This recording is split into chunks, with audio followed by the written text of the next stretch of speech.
Just a robot. It ain't easy being Lacey Green. That was my Kermit the Frog impression. Terrible, I know. Today I'm going to do a commentary on one of Lacey Green's videos. Now, a whole lot of people have talked about this video, and I was tempted to jump on the bandwagon when it was going on, but I wanted to wait, mainly because her video had a lot to do with a Toby Turner rape allegation that was still going on at the time, and I wanted to wait for it to die down a bit before I talked about it, so we can all look at it with a clearer mind. Hey internet, question. Have you ever worried that someone was lying about rape? Yes, I am afraid that someone might be lying about being raped. However, I am also afraid that they might be telling the truth and no one believes them. The thing about rape is it's a very hard thing to prove. Pretty much all people have to go off of is one word against another. It's my word against yours. Really, the only way we can be certain if someone was raped is if we put cameras everywhere, but that would be a breach of freedom. The only advice I can give to people who are raped is don't take a shower after being raped, mainly because you'll wash off all the evidence. Every single time a woman comes forward about having been abused by a beloved movie star, musician, TV star, YouTubers, that star's fans immediately accuse her of lying. Well, it's not always just their fans. There are many people who hate Tobuscus, yet they still called her a liar. Now, I myself am not really a fan of Tobuscus. I don't hate him, but I never really found his videos entertaining. Another thing is Lacey. Tobuscus is really popular. I mean, really popular. And this girl was just a nobody, and she did this much damage to him with just a Tumblr post. Yes, it is true that a lot of people called her a liar without looking at the evidence. However, there were also many people who called Tobuscus a rapist without looking at the evidence. There are men's groups online that claim that women lie about rape 90% of the time. I've looked in your description. You have no links to any websites that say this. I also love how you said men's groups. Could you be any more vague? Now, I'm not saying there is no website that says that, but if there is, could you please provide evidence for it? A sheriff in Idaho very recently claimed that they don't need a better system for rape kits which collect evidence because most victims are liars. The majority of our rapes that are called in are actual consensual sex. The thing is, rape kits can only detect when sex happened, not when rape happened. What a rape kit can do is take a series of swabs from the vagina, asshole, and mouth, then do a series of tests to find out if sex happened or not. However, it cannot detect if rape happened or not. Also, you're taking that officer out of context. Here's the context to what's going on. I believe the legislature needs to take a strong look at allowing law enforcement to do their job and not trying to dictate what we need to do. I think that they're trying to help. I really do. The proposed legislation would create a statewide system of collecting and tracking the physical evidence in a sexual assault case. Part of that bill would give clinics the responsibility of sending rape kits for DNA testing. That's unless the victim requests otherwise. Currently, law enforcement is in charge of deciding if a kit should be tested. They need to let us decide if we're going to send the kit in and when we send the kits in. Because the majority of our rapes, not to say we don't have rapes, we do, but the majority of our rapes that are called in are actual consensual sex. Rowland says after interviewing an alleged rape victim, police often find it was not actually rape. Things just went too far and someone got scared. It's a 17-year-old girl, and she had consensual sex with her boyfriend, but didn't know how to tell her parents. Or her parents are mad because she did have consensual sex, and well, you couldn't have said yes, you had to have been raped. What does that do to her down the road? What does it do to her partner? And I mean, look, couldn't you or me or anybody in the world just make up a rape for attention to get revenge out of jealousy, as Toby Turner's mom posted on Facebook? Yeah, you could totally do that. But would you do that? And how often does that actually happen? Lacey, you're playing into people's biases. Couldn't you or I rape someone? Yeah, you totally could. But would you do that? You see how that sounds? And there are many more reasons why someone would falsely accuse someone else of rape, such as mental illness, to hide infidelity, and there was even a case where a woman just dreamed about it. The FBI states that between 2 and 8% of rape reports are false. The 2 to 8% of rape allegations are false statistic is one of those bullshit feminist lies, like the wage gap or 1 in 5 women will be raped thing. The citation she puts up on screen, the Criminal Justice Information Services Division Uniform Crime Reports program, has absolutely nothing to do with the 2 to 8% statistic. Now, it has a little to do with rape, like what counts as rape. However, it has nothing to do with the 2 to 8% figure. Now, some of you are probably wondering, where did this 2 to 8% statistic come from? Well, it came from Susan Brown Millers. She got the information from a judge who made a speech in front of a small crowd of lawyers, and his evidence for this was a small section of New York where female police officers were the only one conducting rape interviews. So in other words, this is not evidence. It's an anecdote on top of an anecdote on top of an anecdote. It's like anecdotal inception.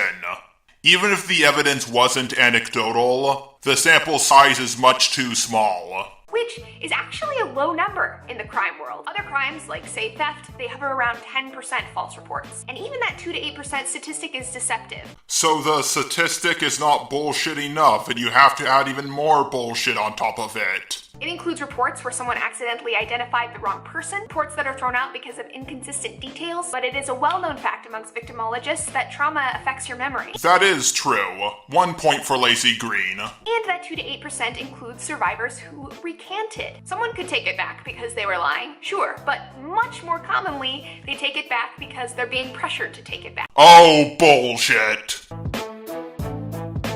Many of the reasons why we're inclined to doubt someone revolve around rape myths, myths about victims, and myths about gender. For one, most perpetrators aren't greasy, creepy guys who hang out in the shadows. They're just regular people in our lives. When fans, friends, family, coworkers find out that someone that they know and love did something terrible, it can be really hard to grapple with and accept, and instead, they choose to deny it. Well, I do agree with some of the stuff you are saying. What about those people who are not friends, family, or fans, but still think they're innocent? That halo effect around a perpetrator can be so strong that you can have cases like Cosby's where nearly 60 women come forward and report, and people still don't believe that anything happened. While I personally do think Bill Cosby raped some of those women, not all of them, just some of them, I am no one's judge or jury, and it's not up to me. And while it is baffling that 60 people came forward, and there are people who think absolutely nothing happened, it is even more baffling that people to this day believe Mattress Girl, even though the court decided that absolutely nothing happened. Sometimes the perpetrator even goes so far as to say, "I didn't do it." They're lying. Are you kidding me? Sometimes a perpetrator goes so far as to say, "I didn't do it." How is that going too far? Everybody says I didn't do it. Both innocent and guilty people. And this is one of the many reasons why the hashtag Lacey Green raped me started. Because if someone said Lacey Green raped me, her response of course would be, "I didn't do it." This affirms people who don't want to believe that the sexual assault happened. There are a lot of people, particularly in the States, who believe that in order for a rape to be real, you have to have reported it. And in order for that report to be true, a court must convict them as guilty. Well, Lacey, that's how the American justice system works. Innocent until proven guilty. Now, of course, there are some guilty people that can't be proven to be guilty. However, there are just as many, if not more, innocent people who are said to be guilty when they are not. In reality, about 68% of victims of sexual crimes don't report, and only 2% of rapists ever see a day in jail. Lacey Green is referring to this graph, which has so much bullshit in it, it's actually hard to figure out where to start. First, let me explain what this entire graph means. The red figures are rapists who have been jailed, the brown figures are rapists who went to trial, the light brown figures are rapists who were reported, the clear brown figures are rapists who are not reported, and the two little black figures at the bottom are people who were falsely accused of rape. First thing you probably noticed is why are the falsely accused in the non-reported section? You have to be accused in order to be falsely accused. So these two black figures should either be in the reported section or the phase trial section. Second, all the clear brown figures are not reported. The statistic of rapes that are not reported is already bullshit, and we have no clue how many non-reported rapes are true or not. Yes, you can make guesses, but guesses have no place in statistics, so we can take them all out. Now we're down to exactly 100 figures. Now you probably have noticed that only 2% of the figures are black. They're already using the bullshit statistic 2 to 8% of rape reports are false, but now they're using the lowest percentage possible on top of that. You have got to be kidding me. The very last thing I'm going to bring up is that we can combine the dark brown figures and the light brown figures and call it rape reports that we don't know are true or not. This entire graph is just a whole bunch of bullshit statistics all combined into one. I can't even call this bullshit. It's like bullshit to the fifth power. Does that mean that 98% of people are just lying? No, it means that our courts aren't arbiters of truth, and they're not always adequately equipped to handle sexual crimes. I'm pretty sure if you and the other feminists ran a court, you would just throw every single man who was accused of rape in jail. Then there are myths about how a real victim would act. In reality, there's no one response to sexual assault. Different people handle it in lots of different ways. I do agree with you mostly on this point, Lacey. However, it's pretty suspicious when someone writes a Tumblr blog and doesn't go to the police. Another myth when it comes to men is the belief that men can't actually be raped. Men want sex all the time. He had an erection. He was into it. But an erection is not consent. Well, Lacey, do you know what group started that rumor? It was feminism. You know, the group you're a part of. Also in countries like Britain, when a woman rapes a man, under the law, it doesn't count. And before you say a woman can't rape a man, watch this scene from Rick and Morty. Almost. I haven't quite captured your beautiful eyes. I'm sure it's good enough. Move! Every weekend, Jax and Roses have their Titanic experience in this car, and I have to mop it up. The floor drops out to make it easier. But now it's my turn. We're going to get it nice and steamy in there. And I'm going to slam my hand on the steam and leave a nice handprint. And then you're going to love inside of me. No mess. No clean. Beth! Just so you all know, I did not show that clip to say, "Ha-ha! This is pure evidence that a woman once tried to rape a man!"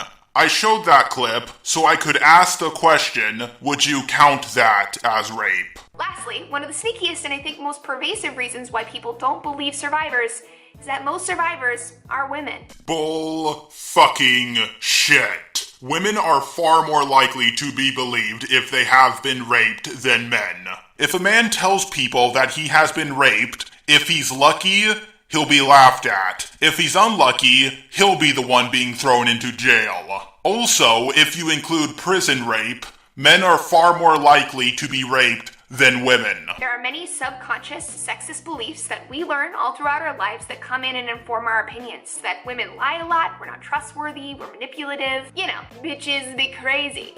The media also talks about how women are cleaner than men, how women are more caring than men, how women are kinder than men, and how women are overall better than men.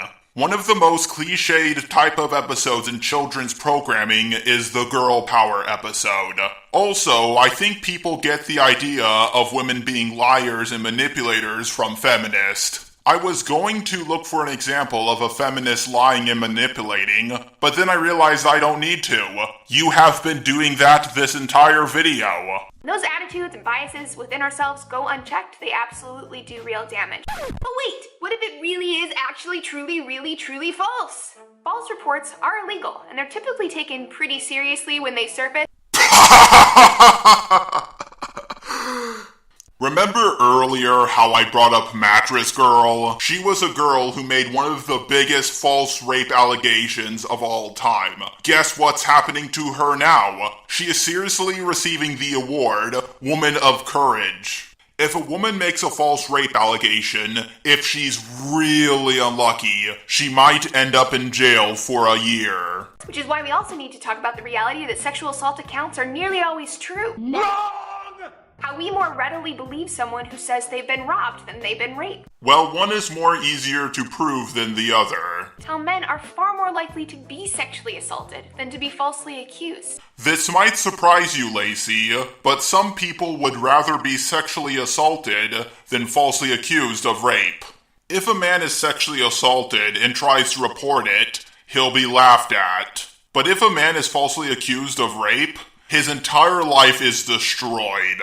If false reports are something that worries you, know that statistically, you're on the side of reason and justice and truth to believe someone who comes forward. Wrong! We need to be willing to face the truth, to approach justice honestly, even when the perpetrator is someone that we know and love. So to April Fletcher and any survivor who finds the strength to come forward on YouTube or beyond, I believe you. And that's the second reason on how the joke Lacey Green raped me started. Throughout this entire video, Lacey Green has been using the word perpetrator and victim, not accused and accuser. Once again, trying to manipulate people. Before I end this video off, I just want to play this clip from Star Trek The Next Generation. I really think it sums this entire thing up. Tarsus has all but done the same. How? He refused to answer the question about his Romulan grandfather. That is not a crime, Worf. Nor can we infer his guilt because he didn't respond. Sir, if a man were not afraid of the truth, he would answer. Oh, no. We cannot allow ourselves to think that. Sir, the Federation does have enemies. We must seek them out. Oh, yes. That's how it starts. But the road from legitimate suspicion to rampant paranoia is very much shorter than we think.